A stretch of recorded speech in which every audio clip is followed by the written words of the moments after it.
Hello guys, good morning. कैसे हैं आप सब? आशा करती हूँ आप सब अच्छे हैं। तो आपका स्वागत है अपने यूट्यूब चैनल पर। तो गाइस, सुबह के 4:20 हो चुके हैं और आज हम लेट हो चुके हैं क्योंकि आज एकदम आंख नहीं खुली थी और अलार्म दोबारा बजा नहीं था।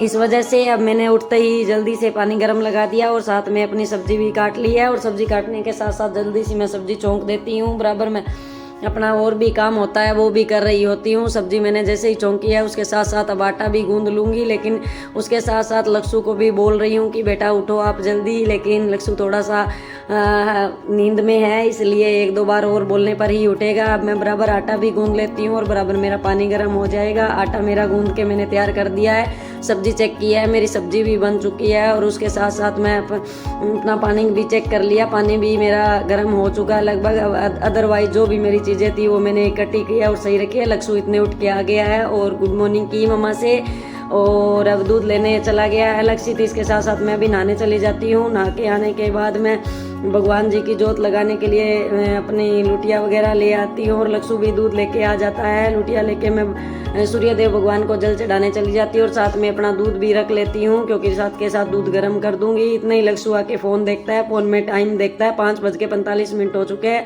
और लक्ष्ू डर जाता है। मुझे हंसी आती है कि लक्ष्ू कहता है हो मम्मा जी हम लेट हो चुके हैं। लेकिन बाद में जैसे ही मैंने देखा कि कोई बात नहीं बेटा, अभी तो हमें 20 मिनट और पड़े हैं, हम अपना काम सारा कर लेंगे। इतने रोटियां बनाने लग जाती हूँ और साथ के साथ रोटियों की पैकिंग भी करनी है मुझे। साथ में लक्ष्ू को बोलती हूँ बेटा आप ब्रश करके आओ और नहा के आ जाओ जल्दी जल्दी, क्योंकि हम मम्मी बेटा लेट नहीं होएंगे और अगर हम लेट हो जाएंगे तो फिर वो हमारा ही रीजन होगा क्योंकि हम फास्ट नहीं करेंगे। तो लक्ष्ू भी जल्दी जल्दी तैयारी करने लग जाता है अपने नहाने की और नहा के आने के बाद वह कपड़े भी पहनता है। साथ साथ मैंने रोटियां बना ली है। अपनी रोटियां बनाने के बाद मैं उसको देख रही थी कि वो तैयार हो रहा है, वह अपना तैयार हो रहा है। साथ साथ मैंने दूध गर्म रख दिया है। अब मैं बराबर बराबर टिफ़िन भी पैक करूंगी और उसे बताती जाती हूँ बेटा अब ये कपड़े पहनने हैं, इसके साथ आपको स्कूल की ये ड्रेस पहन के अपनी बेल्ट लगानी है। जो भी चीज़ें होती है उसे बराबर बराबर बोलती रहती हूँ और वह अपना बराबर बराबर करता रहता है। मैंने रोटियां को घी लगा दिया है और अब बराबर भी मैं टिफ़िन भी पैक कर रही हूँ। लक्ष्ू की रोटियां पैक कर रही हूँ। उसको दही की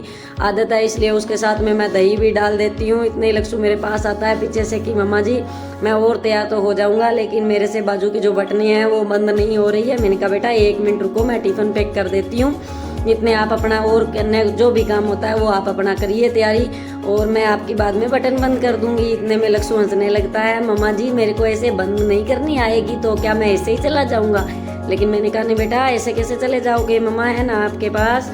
तो इतने में मैं अपने टिफ़िन पैक करके तैयार कर देती हूँ। लक्ष्ू भी इतने कहता है मम्मा अब आ जाऊँगा मैं। तो मैं बोलती हूँ बेटा बस 1 मिनट और रुको। इतने में मैंने भगवान जी के जल चढ़ाने के लिए तैयार कर लिया है। इतना ही लक्ष्ू आ जाता है। मेरा दूध भी गर्म हो चुका है। बराबर मैं चाय भी चढ़ाती हूँ और उसके साथ साथ लक्ष्ू की जो बाजू की बटन है वो भी बंद कर देती हूँ और देखती हूँ लक्ष्ू ने अच्छे से सिर साफ नहीं किया था। उसके सिर अच्छे से पोंछ के उसे बोलती हूँ बेटा कंघी लेके आओ।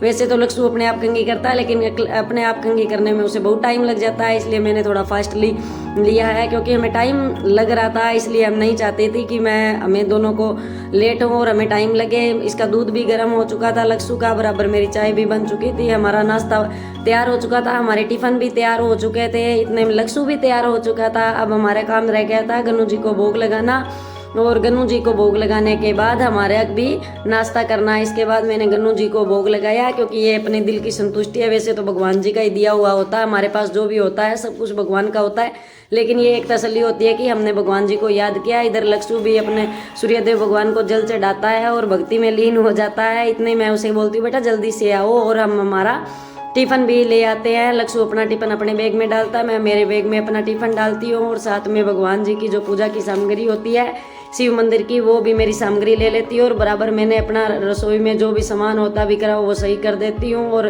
गैस भी साफ करके मेरे जितने भी एक्स्ट्रा में जो बर्तन हुए होते हैं जल्दी से मैं सोचती हूँ 5 मिनट में इनको निकाल ही देती हूँ क्योंकि मैं जूठे बर्तन छोड़ के जाना नहीं चाहती थी। इसलिए मैंने जल्दी जल्दी अपने बर्तन भी निपटा दिए और रात पहुँच के मैं भी तैयार होने लग जाती हूँ। मैंने अपनी स्वेटर डाली और जूते पहने जल्दी जल्दी। बराबर देखा लक्ष्ू ने अपना नाश्ता कर लिया था, मैं भी अपना कपड़े पहन के और तैयार होके इस बालों में कंघी करने लग जाती हूँ। लक्ष्ू हंसता है मम्मा जी आप है ना आपके छोटे छोटे बाल हो तो अभी 1 मिनट में कंघी हो जाए। मैंने कहा चलो ठीक है बेटा कंघी करवा लेते हैं।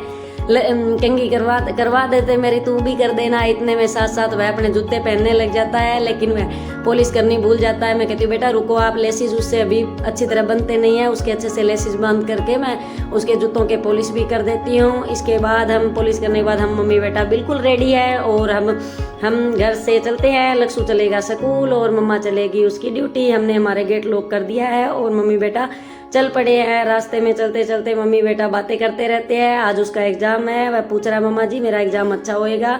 मैंने कहा हाँ बेटा 4th क्लास में इतनी क्या टेंशन लेनी है, हम तो 10वीं में भी नहीं लेते थे। और इतने में सड़क के ऊपर एक गाय आती है और वो बेचारी आगे से निकल जाती है, लेकिन हमें अच्छी खुशी होती है, गाय के दर्शन अच्छे होते हैं। और इसके बाद मैं मंदिर चली जाती हूँ। मंदिर में जाकर मेरे को बेलपत्री का पेड़ दिखाई देता है, लेकिन वहाँ उसके नीचे ही मुझे बेलपत्र भी मिल जाते हैं। उनको लेके मैं भोले बाबा के मंदिर पहुंच जाती हूँ। वहाँ पर एक भैया पूजा कर रहे होते हैं, लेकिन जैसे ही वो मुझे जल्दी में देखते हैं तो कहते हैं दीदी आप पूजा कर लीजिए, आपको ड्यूटी जाना है। और इसके साथ साथ मैं जल भर लाती हूँ और भगवान जी की पूजा करने लग जाती हूँ। भैया एक साइड हो जाते हैं कि बहन जी आप पूजा कर लीजिए पहले। मैं भोले बाबा को पूजा कर लेती हूँ और भोले बाबा से यह भी कहती हूँ बाबा जी दिनचर्या में जो जितनी जिम्मेदारियाँ और जल्दी आए उसमें जितना ही याद किया उतना ही हमें हमारी मान लेना।